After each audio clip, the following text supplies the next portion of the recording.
Hoje a gente vai falar um pouco sobre o processo de impeachment da presidente Dilma Rousseff e os desdobramentos da Operação Lava Jato.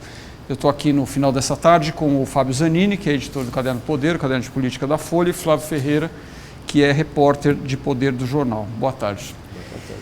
Bom, a primeira coisa que eu queria comentar de vocês é a respeito o relator do processo de impeachment no Senado, o senador Antônio Anastasia, apresentou um parecer favorável. A votação deve ocorrer no dia 11, na semana que vem, quarta-feira, né? A expectativa, então, é que os senadores aprovem aí o pedido de impeachment da presidente Dilma Rousseff, e a gente já está vendo aí a movimentação do novo governo Michel Temer para a montagem do governo, né? A última notícia que a gente teve é que ele está desistindo de fazer um corte nos ministérios, está convidando pessoas aí de biografia discutível para os ministérios, e que o coração do governo seria um núcleo econômico mais técnico, né? Com Henrique Meirelles. A ideia, aparentemente, é que esse entorno político dê sustentação para as medidas econômicas que estão sendo aventadas aí.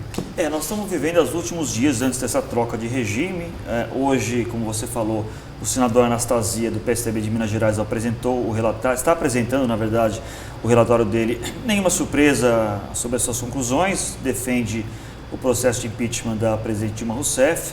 E aí, na sexta-feira deve ser votado, e abrindo caminho para na quarta-feira da semana que vem haver a votação em plenário, que é uma votação também, nenhum drama, nenhuma dúvida. Acho até que vai ser um pouco anticlimática essa votação, porque vai ser uma coisa um pouco quase que protocolar, embora tenha um caráter histórico muito grande, né? É a votação que vai definir a saída, ainda que temporária, de uma presidente. E no dia seguinte, provavelmente, dia 12 de maio, que é a quinta-feira, aí sim vai ser um momento histórico. A presidente Dilma desce a rampa do Palácio Planalto, vai fazer um grande ato político nesse momento, e talvez algumas horas depois o novo presidente Temer interino, assume o cargo.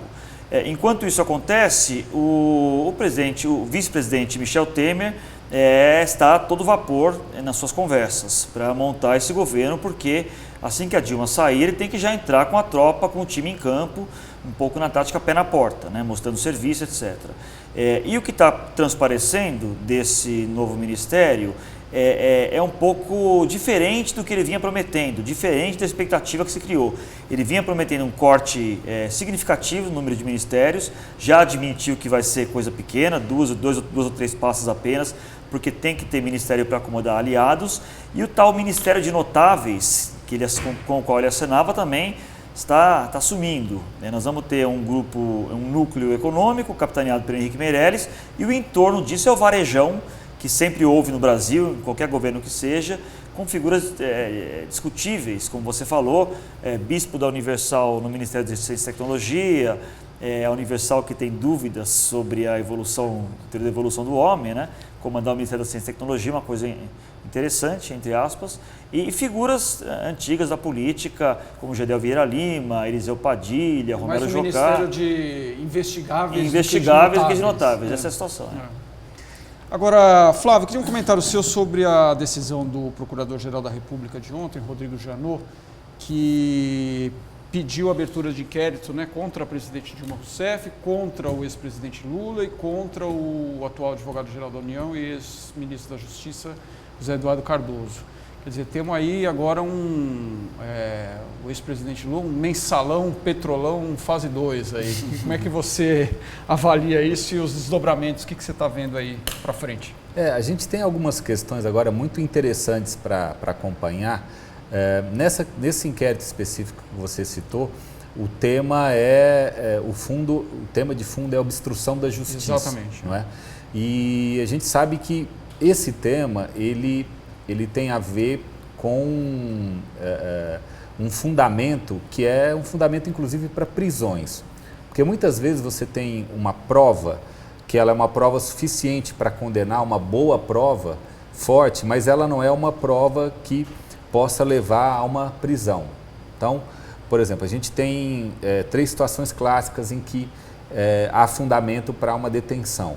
Um perigo de fuga do acusado, uma prova de que esse acusado esteja prejudicando as investigações de alguma maneira, ocultando provas, ameaçando testemunhas, ou uma questão que é chamada de ordem pública, quando há uma grande comoção e às vezes a prisão daquela pessoa até é importante para a própria integridade física dessa pessoa.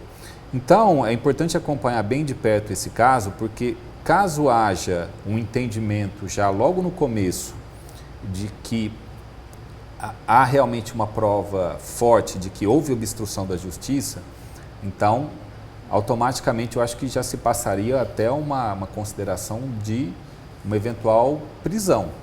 Então, é um caso muito sensível que merece um acompanhamento bem de perto. Uma coisa interessante, só para emendar aí, obstrução de justiça é quase, quer dizer, você obstruir a investigação sobre um crime é quase tão grave quanto o crime em si. Exatamente. Né? Vamos lembrar do caso do Nixon, né? O presidente Nixon, nos Estados Unidos, nos anos 70, ele ia sofrer impeachment, ele renunciou antes, menos pela acusação em si, que era invadir a sede do Partido Democrata, espionar os adversários, do que pelo acobertamento, e ficou provado que ele patrocinou para impedir essa investigação. Então, a obstrução de investigação no direito, de maneira geral, é uma coisa muito grave, realmente. Interessante que o caso do Nixon envolveu também a gravação de conversas telefônicas, né? Mas no caso do Nixon, uma questão que foi muito importante foi que o Nixon apagou alguns minutos das fitas das conversas que ele manteve com assessores, né? Então, e agora no caso nosso aqui, a gente tem uma conversa que entre a presidente Dilma e o ex-presidente Lula, que vai ser analisada e todo o contexto. Agora, a Procuradoria-Geral da República produziu ontem aí uma série de notícias, né? Além da questão do Lula, Dilma e Zé Eduardo Cardoso, tem também, incluiu aí o Eduardo Paes, prefeito do Rio de Janeiro, no inquérito sobre a Aécio Neves, né? Na questão do mensalão mineiro. E também próprio Eduardo Cunha, presidente da Câmara, né? E o Henrique Eduardo Alves, que foi ministro do Turismo da presidente Dilma. Ontem foi um strike do Janot, né? O Janot ontem atirou para todos os lados, como há muito não se via, né? Ele tem esse perfil, acho que o Flávio conhece bem também, aguerrido, né? Ele é um cara que vai para cima, tem esse perfil combativo, que vai para cima, mas a impressão que eu fiquei, não sei se vocês concordam, é que ele, vencido essa pauta do impeachment, que está sendo terminada mesmo, né? A votação na Câmara praticamente decidiu a questão, ele liberou a panela de pressão do que precisava ser liberado e pedindo inquéritos, denunciando o Lula, inclusive, e deixando no ar a pergunta: haverá prisões? Né? Porque a própria sociedade, a gente estava lendo muitas análises e tal, dizendo, bom, cadê a Lava Jato, né? Cadê os desdobramentos e tal? Aparentemente ele estava realmente esperando liquidar essa fatura, parece, né? E para colocar o bloco na rua. E a gente tem aí, no caso, por exemplo, que você citou do senador Aécio Neves, também se enquadra nessa questão de obstrução da justiça, né? Porque o tema seria você maquiar aí dados do Banco Rural que pudessem ser usados no processo do mensalão, né? Então a gente tem também essa mesma questão aí. E nesse último inquérito no qual o Janot apresentou novos nomes, quer dizer, a gente tem agora um inquérito que que guarda muitas semelhanças com o processo do mensalão, com a ação penal 470, né? Lá e cá você tem assim um número muito grande de réus, dezenas, né? No mensalão a gente teve cerca de 40, agora a gente já está aí passando dos quase 70. Você tem aí o procurador-geral apontando uma figura central, um chefe, até agora o que a gente sabe mais por uma ideia de domínio do fato, né? Tem uma frase muito interessante da petição do Procurador-Geral, que ele diz que o esquema de corrupção não poderia ser tão grande, tão poderoso, se não tivesse a participação do ex-presidente Lula. E aí a gente se remete àquela ideia da teoria do fato que levou à condenação do José Dirceu, quer dizer, a compra de votos no Congresso não ocorreria se o articulador político do governo federal não soubesse. Então, aí eu acho que a gente vai ter a gente vai ver muitas situações iguais, quer dizer, quando chegar para decidir, bom, esse inquérito vai virar uma ação penal, mas espera aí, quem fica no Supremo e quem vai ter desmembramento, não vai? Então, eu vejo que muitas questões que foram superadas no mensalão vão voltar à tona agora com esse processo que tem um número aí de dezenas de políticos envolvidos. Agora, Zanini, a partir de quarta-feira da semana que vem, se a votação for na quarta e, como é esperado, a presidente Dilma seja afastada temporariamente, o PT vira oposição com o Lula investigado, Sim. como o Flávio colocou, por uma acusação séria, obstrução de justiça, que pode dar em cadeia, né? Pode. Quer dizer, a oposição entra completamente de joelhos, né, nesse novo processo, nesse novo governo, e o Lula, a Mônica Bergamo colocou hoje, parece que está meio deprimido, etc., com essa história. Não teve lá no 1º de maio, Não né? teve, alegou rouquidão, né, a ver se é verdade ou não, enfim, ele teve um câncer na garganta, então pode ser verdade realmente. Mas essa decisão de ontem do Janot, ela é muito importante também por isso, porque o PT estava louco para esse negócio se resolver, para mobilizar a sua base, os movimentos de esquerda, os sindicatos, ir para a rua, começar a oposição radical ao governo Temer e botar a candidatura do Lula na rua para 2018 imediatamente. Esse é o plano. O plano é não dar um minuto de trégua para o Temer e já botar o bloco na rua. Com essa pancada que o Janot dá no Lula e na Dilma também, mas o Lula é o futuro, né? A Dilma é um pouco, já está um pouco dada a situação dela, o Lula é a esperança de futuro para o PT, para a esquerda.